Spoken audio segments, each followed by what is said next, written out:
Hello idol, bali magtatanim tayo ng mais 'no, ganito po ang proseso natin.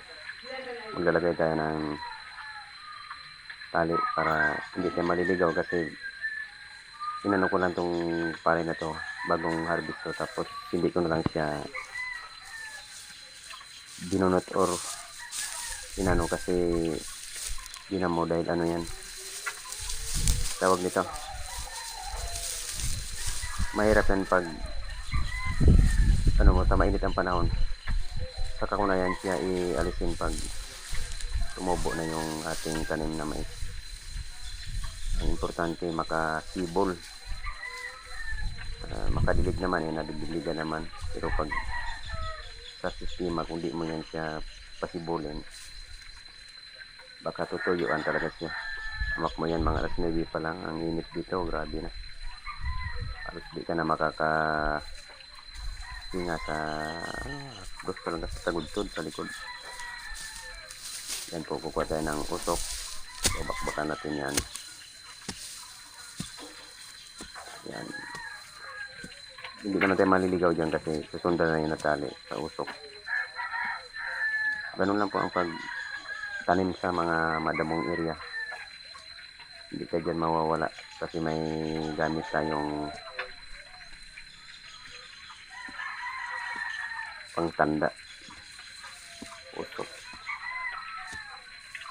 Yan. Ano lang idol, sa mga panahon ngayon, tsaga ka lang kahit mainit ang panahon, basta magtanim, baka mayroon pa tayong maaani. May binhi tayo na lagkitan.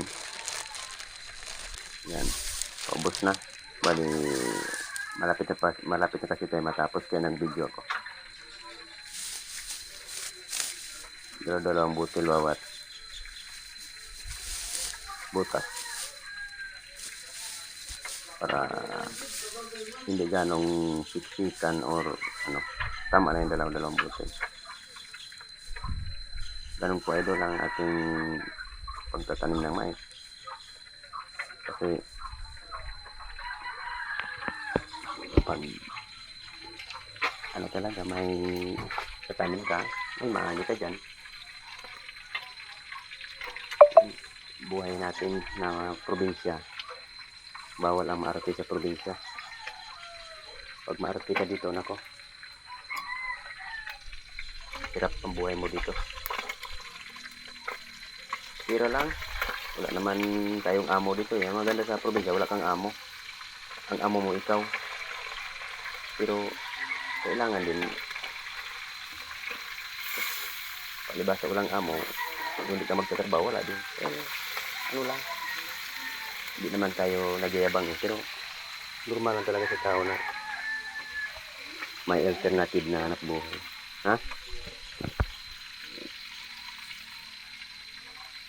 Ganun lang.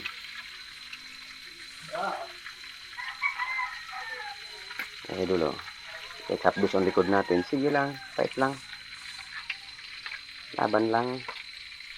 Kailangan nating magbalat ng buto para sa ating pamilya, di ba idol? Salamat sa mga nagtitiwala sa akin, ng mga tao. Yan, ang una nating tanim na mais, oh. Malapit-lapit ng butong. Kaya salamat sa inyo lahat mga idol.